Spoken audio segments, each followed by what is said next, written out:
Hello everyone, how are you all. I hope आपकी पढ़ाई काफ़ी अच्छी चल रही है और एक एक करके जो बहुत इंपॉर्टेंट जो कॉन्सेप्ट्स होते हैं UPSC, BPSC, other PCS exams के लिए, वो मैं डील कर रहा हूँ। बेसिकली मैं उन सेक्शंस को भी डील कर रहा हूँ जहाँ आप फंसते हैं। देखो, नॉर्मल चीज़ें तो आप पढ़ ही लेते हैं, बट ये अब जैसे ये रूल ऑफ लॉ हो गया, इसमें आप फंसते हैं।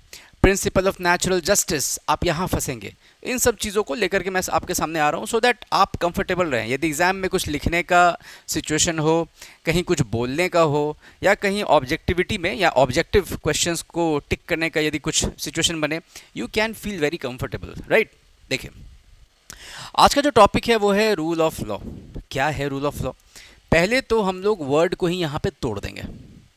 Rule of law, rule of law का मतलब क्या है? लॉ का रूल, विधि का शासन, कानून का शासन। यानी कुछ लोग मिलकर के नहीं चला रहे हैं शासन। It is a law that is governing the entire political system. कानून है जो पूरे शासन को चला रहा है, कोई एक आदमी नहीं चला रहा है ना। This is called rule of law. Democracy set करने के लिए रूल ऑफ लॉ बहुत इंपॉर्टेंट होता है। बिलीव मी, हम लोग देखेंगे सारे पॉइंट्स को। रूल ऑफ लॉ यदि ना रहे तो मतलब यही समझा जाता है कि शायद वहाँ पे डेमोक्रेसी बहुत ज़्यादा नहीं होगी। क्यों? क्योंकि जब रूल ऑफ लॉ नहीं होगा तो रूल ऑफ मैन होगा। Man, few people. Few people के हाथ में आप देंगे तो वो तो जो चाहेगा वही करेंगे। और कभी भी यदि कहीं पे रूल ऑफ मैन हो जाए, सपोज मान लीजिए कोई एक एरिया है, मान लीजिए जहाँ पे मेरा शासन चलता है, क्या मैं अपने आप को कभी पनिश कर सकता हूँ? कभी नहीं करूँगा। मैं पनिशमेंट अपने आप को क्यों दूंगा? The king can not punish himself ना। लेकिन यदि वहाँ पे लॉ का शासन चल रहा है, लॉ, रूल ऑफ लॉ है, लॉ सबको एक नज़र से देखने वाला है, एक तराजू में सबको तौलेगा वो। और वहाँ पे किंग हो या कोई भी हो, सबको लॉ एक तराजू में रख करके पनिशमेंट दे देगा। ठीक है?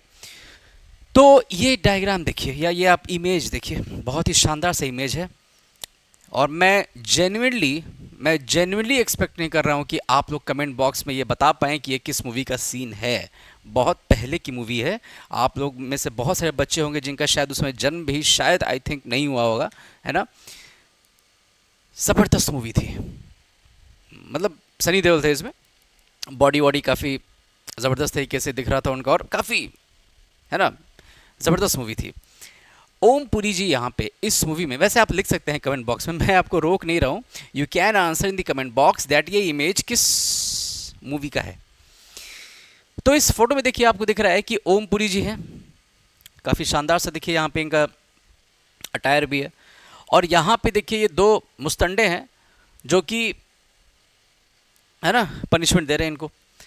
इस मूवी में ये दिखाया गया है कि जिस इलाके में ये रहते हैं उस इलाके में इनका शासन चलता है।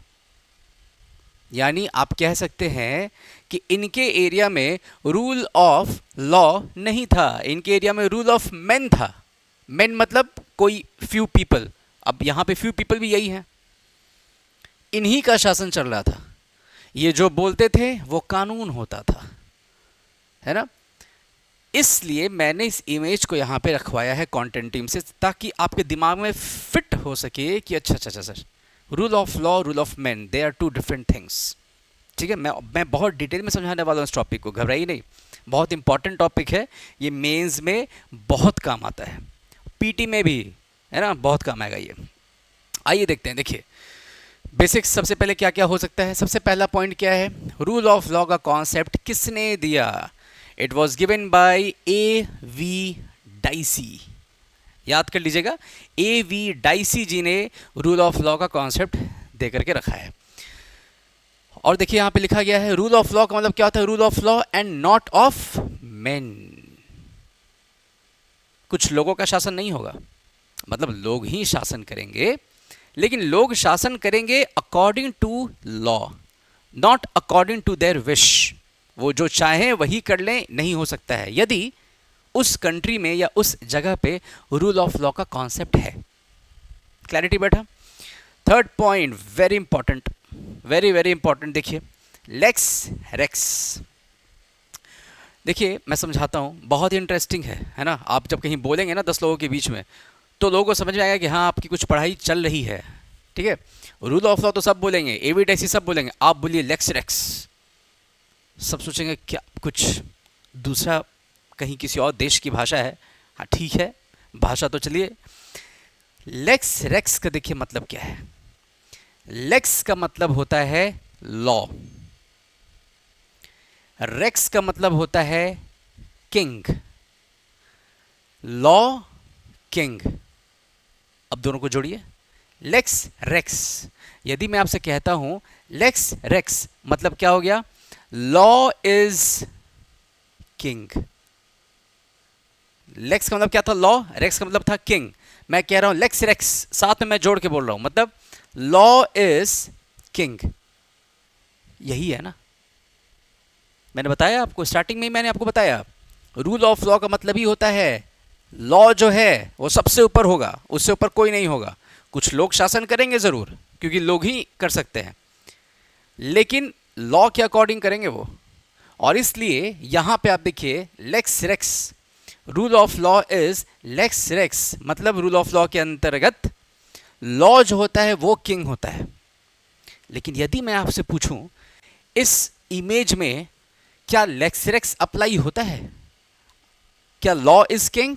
No, king is law.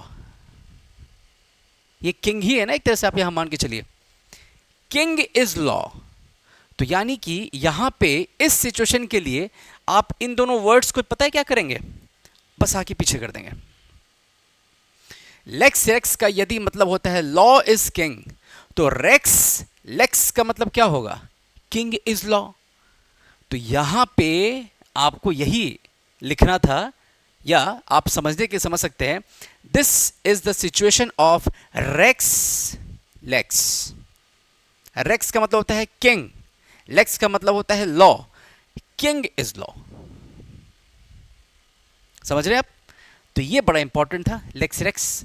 तो रूल ऑफ लॉ जो कि एविडाइसी ने दिया था, that creates lex rex situation, law is king situation. Right sir, good. चलिए आगे देखिए, 3 क्लॉजेस। अब यहां देखो, ये तो पीटी का हो गया और ये पीटी और मेंस दोनों का हो गया, 3 clauses of rule of law. आइए देखते हैं। एविडाइसी कहते हैं कि देखिए किसी देश में आप यदि चेक करना चाहते हैं कि रूल ऑफ लॉ है, या एविडाइसी ये भी कहते हैं कि there are 3 dimensions of rule of law, 3 concepts हैं रूल ऑफ लॉ के अंतर्गत। ठीक है, सबसे पहला concept, absence of arbitrary power. बिल्कुल सही बात है, बिल्कुल सही बात है। यदि आप सोचिए, बस अपना दिमाग लगाइए यहाँ पे, थोड़ा बस लॉजिक लगाएंगे, आंसर निकलेगा। यदि रूल ऑफ लॉ है, यदि लेक्स रेक्स है, यदि लॉ ही किंग है, लॉ के ऊपर कोई नहीं है, लॉ ही सब कुछ चला रहा है, तो वो सबको एक निगाह से देखेगा। कोई भी इंसान क्या लॉ से ऊपर है? नहीं है। तो क्या कोई भी इंसान मनमानी कर सकता है? आर्बिट्रेरी का मतलब होता है मनमानी, अपनी मर्जी से जो मन में आया वो कर गए। क्या मनमानी होगा? नहीं होगा। अभी आप भारत में देखो, सरकार कुछ भी कानून नहीं बना सकती। मैंने बताया आपको कि कोई भी लॉ यदि फंडामेंटल राइट से वॉयलेट करता है तो उस लॉ को आप खत्म कर देते हैं, नल एंड वॉइड डिक्लेयर करते हैं आप। इसी तरह से यहां पे कहा गया कि रूल ऑफ लॉ में क्योंकि लेक्स रेक्स है, that is why arbitrary power किसी को भी प्राप्त नहीं होगा, आर्बिट्रेरी पावर का एब्सेंस होगा, एज इट इज सिंपल, एकदम सिंपल तरीके से। क्लियर? पहला पॉइंट ये था रूल ऑफ लॉ का। Second point very interesting, equality before law. अब ये क्या है समझिए, सारी चीज़ें वही हैं, बस बोलने का तरीका देखिए बस चेंज हो रहा है ना। यही है इंडियन पॉलिटी। पॉलिटी यदि आप पढ़ना सीख गए, सब सीख गए। ठीक है, देखिए रूल ऑफ लॉ चल रहा है, लेक्स रेक्स है, लॉ इज किंग है, लॉ ही सबको एक नज़र से देख रहा है, गरीब अमीर ऊंचा नीच कुछ फर्क ही नहीं पड़ रहा है उसको, कुछ फर्क नहीं पड़ रहा है। Social, economic, political, everything is like equal for the law. Law सबको एक नज़र से देख रहा है, यानी सब लोग कानून के सामने क्या हैं? बराबर हैं। रूल ऑफ लॉ यही कहता है, ये actually rule of law establish करता है क्रिएट करता है। यदि कहीं रूल ऑफ लॉ है तो वहां पे लॉ के सामने सब के सब बराबर हो जाएंगे, everybody will be equal before law, and that creates equality before law. ये सेकेंड पॉइंट था। फर्स्ट पॉइंट क्या था? आर्बिट्रेरी पावर्स किसी के पास नहीं होगा। क्यों? क्योंकि लॉ ही सुप्रीम है।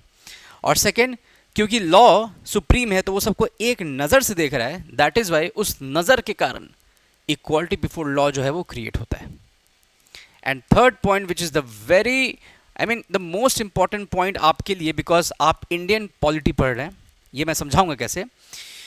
देखो क्या लिखा है, पहले थोड़ा देखते हैं। लिखा हुआ है, very very important point, the primacy of the rights of the individuals. आपकी किताब में देखिए बस यही लिखा रहता है। आप क्या करते हैं, इसको रटते हैं और चले जाते हैं। थोड़ा यदि यूपीएससी ने घुमाया, थोड़ा भी यदि यूपीएससी ने घुमा दिया, आप भी इतना ज़्यादा दिमाग को अपने ओवर हीट कर लेते हैं कि अनाप शनाप आप टिक करके वहाँ पे आएंगे कुछ से कुछ अपना लॉजिक लगा करके। लेकिन अगर आपने पढ़ते समय थोड़ा समय दे दिया होता इस पर, तो वो नौबत ही नहीं आएगी।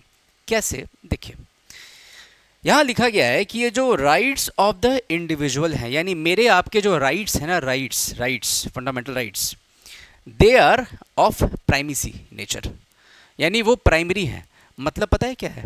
यदि इसका डिटेलिंग आप मुझसे सुनना चाहेंगे तो वो ये होता है कि यहाँ पे ये कहता है थर्ड पॉइंट कि राइट्स से निकला है कॉन्स्टिट्यूशन। ध्यान से सुनिए, थर्ड जो पॉइंट है वो ये कहता है दैट जो राइट्स है ना इंडिविजुअल्स के, उससे निकला है आपका कॉन्स्टिट्यूशन। अब आराम से ठंडे दिमाग से ज़रा सोचिए, क्या भारत में ऐसा है? क्या भारत में राइट्स से कॉन्स्टिट्यूशन निकला है या कॉन्स्टिट्यूशन से राइट्स निकला है? थोड़ा भी यदि आप दिमाग लगाएंगे, थोड़ा भी बस मेंटल अलर्टनेस यदि आप में रहेगा, आप तुरंत समझ जाएंगे कि मैं पूछ क्या रहा हूं, और आपका आंसर होगा नो सर, हमारे राइट्स से कॉन्स्टिट्यूशन नहीं निकला है। भारत के केस में, भारत के केस में कॉन्स्टिट्यूशन से हमें राइट्स मिला है। Part third of the Indian constitution आप कहते हैं ना, मतलब it is not the rights which has resulted in the formation of constitution. मतलब राइट्स से नहीं निकला है कॉन्स्टिट्यूशन, बट कॉन्स्टिट्यूशन से निकला है राइट्स, यानी प्राइमेसी यहां पे कॉन्स्टिट्यूशन की होती है। और यहां क्या लिखा गया है? The primacy of the rights of the individuals. इसका मतलब ही यही होता है इस स्टेटमेंट का कि राइट से निकला है constitution, which is not correct in the case of Indian political system. India के केस में कॉन्स्टिट्यूशन से निकला है राइट्स, संविधान से निकलते हैं राइट्स। दैट इज वाई बहुत बार पूछा गया ये सवाल। अब मैं सवाल पे आता हूं। बहुत बार सवाल पूछा गया है, रूल ऑफ लॉ का कौन सा वो क्लॉज है जो भारत में लागू नहीं होता है? थर्ड। क्योंकि थर्ड तो ये कह रहा है कि जो राइट्स हैं उसकी वजह से बना है कॉन्स्टिट्यूशन, लेकिन हम लोग भारत में देखते हैं कि कॉन्स्टिट्यूशन की वजह से निकला है राइट्स, यानी राइट्स से नहीं निकला है संविधान, संविधान से निकला है rights. That is why this is not applicable. Third clause of rule of law is not applicable in India. ये दोनों के दोनों होते हैं लागू, ये नहीं होता है। अब मुझे नहीं लगता है कि आपको रूल ऑफ लॉ, अब आप किसी भी किताब से पढ़िए, डी बसु पढ़िए, सुभाष कश्यप पढ़िए, लक्ष्मीकांत पढ़िए, PM बख्शी पढ़िए, जो पढ़ना है आप पढ़ें, आपको कहीं कोई डाउट नहीं आएगा। दैट्स माय पर्सनल गारंटी, है ना। ये जो है ना, ये सेशन ही मैंने इसलिए ऑर्गेनाइज किया है ताकि जो इम्पॉर्टेंट जो वर्ड्स हैं उनको आपके दिमाग में मैं ना बिल्कुल क्लेंज कर दूं, कि जब आप किताबों को पढ़ें that should be very friendly, आपको मज़ा आए पढ़ने में। ठीक है, तो रूल ऑफ लॉ के बारे में इससे ज़्यादा आपको नहीं जानना है। A V Dicey, rule of law, not of man, lex rex which was very interesting. ये क्या था? रेक्स लेक्स, तीन उसके आपके क्लॉजेज हैं। Third clause is not applicable in India because it is not the rights which gives, है ना, birth to the constitution, but it is a constitution which is the source of rights. Simple सी बात है। Revise करें इस पूरे पूरे topic को, शॉर्ट नोट ज़रूर बना लें एंड कुछ मॉक्स लगा लें, कुछ एमसीक्यूज लगा लें एंड स्टे कनेक्टेड। लाइक करें, शेयर करें, सब्सक्राइब करें, अपनी फैमिली जो है द ऑन दी क्लासेस की उसको और बड़ा करें। एंड बहुत सारे लेक्चर्स जो हैं वो सब धीरे धीरे है ना पाइपलाइन में है। मैं थोड़ा बिजी रहता हूँ बहुत सारे काम में, इसलिए समय ज़्यादा नहीं मिल पाता है, but still every single Sunday I use to record these lectures so that जब तक एग्ज़ाम आपका है तब तक पूरा लेक्चर्स आपके कमांड में रहे, है ना। So all the best, take care and फिर से हम मिलते हैं नेक्स्ट लेक्चर में। एक लेक्चर मैं छोटा ही रखता हूँ, बहुत ज़्यादा मैं नहीं रखता हूँ, बिकॉज ज़्यादा लंबा रखने पे होता है क्या है कि you lose the interest, right. चलिए, enjoy the classes, have a good day.